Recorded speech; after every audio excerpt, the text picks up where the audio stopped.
What is happiness? The question is simple, but the answer is not. Everyone has some kind of notion about happiness one is hoping for. What kind of happiness you have in mind? Are you sure that it does not betray you? Let's inquire. We see around people struggling in life in various means to realize the happiness they have in mind. Their common belief is that money can buy happiness. Accordingly, you have to be rich, financially secure, and consume the latest thing in the market. This belief also includes that the way to be happy is through enjoyment of all sorts of pleasure, especially sex. It says, gratify your ego's desires. One such egoic drive is to gain power. Then there is another pleasure, which is mental, which are subtler than the sensual pleasures. It is aesthetic enjoyment by means of music, cinema, and other arts. Man's world of pleasure goes much further, which we need not go here. But the question is, with all kinds of these enjoyments, are people happy? Is this a happy world? No. Rarely we come across a happy human being. Maybe the happiness they have in mind is a misconcept and not the real. Their happiness seems superficial, incapable of touching the soul, the core of man. But here, I am not denying pleasure. Man needs pleasure to a certain extent. We can't call it evil as many religions do. Man is basically a pleasure seeker. But fortunately, life demands few pleasures, and the most sane way to deal with them is to be moderate in them.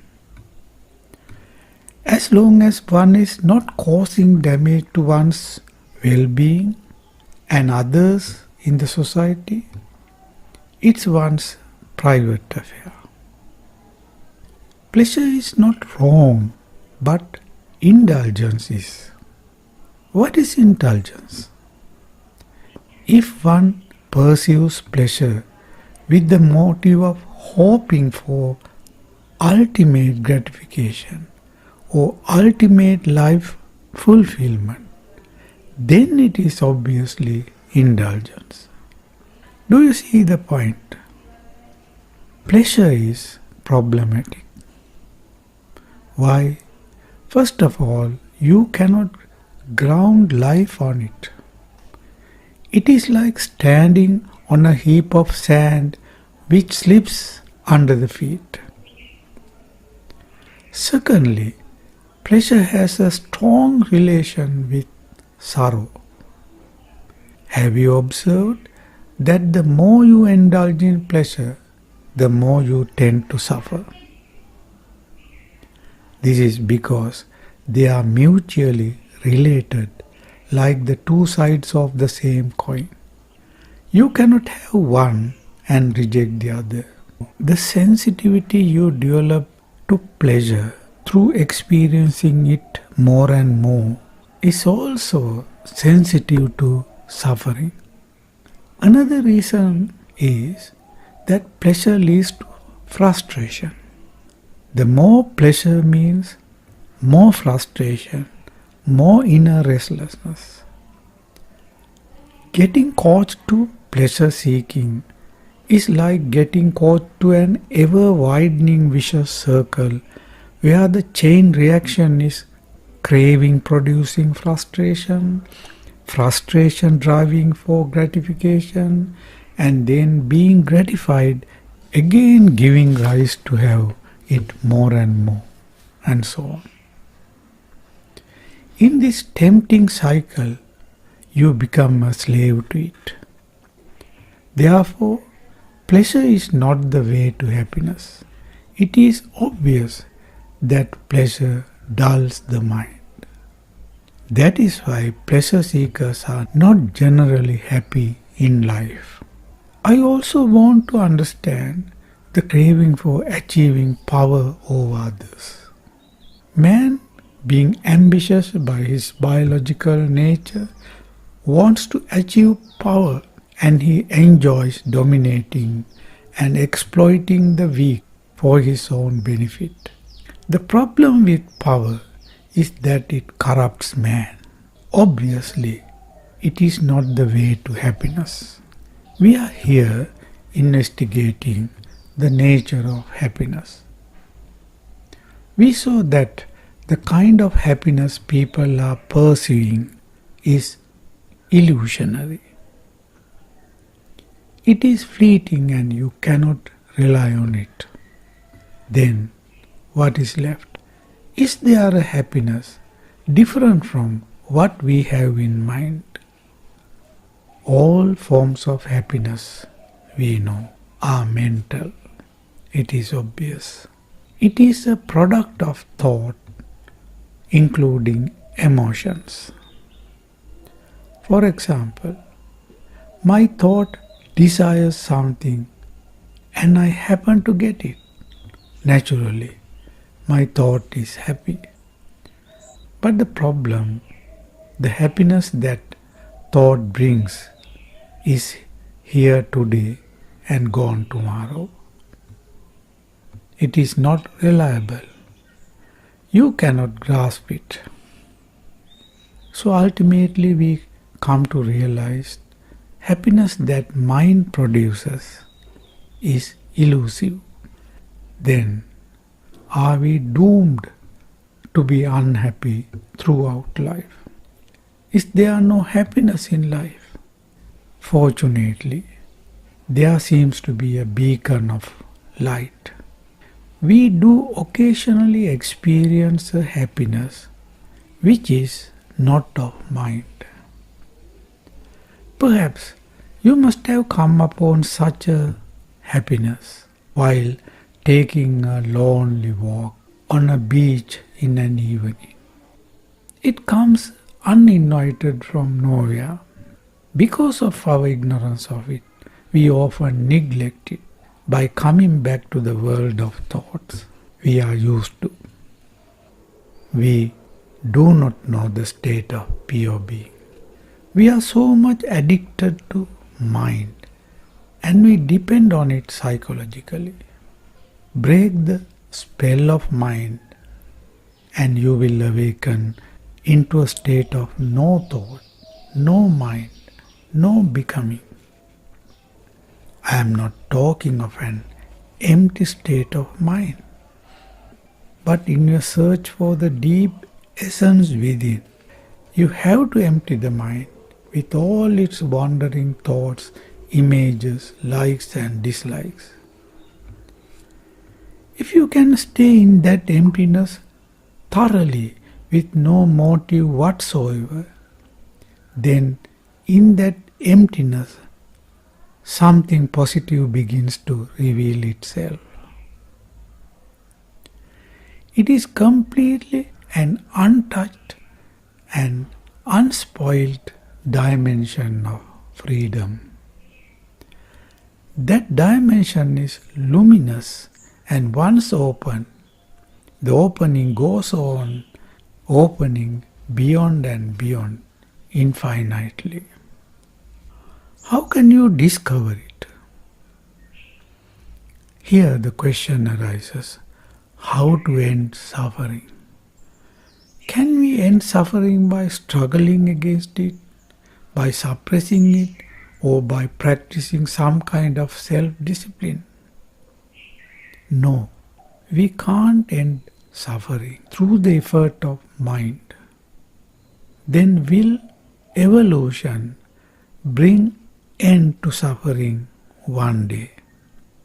No, evolution, being a process of gradual adjustment, is still within the cycle of mind. Suffering can only end by coming into contact with something which is beyond mind, some kind of otherness.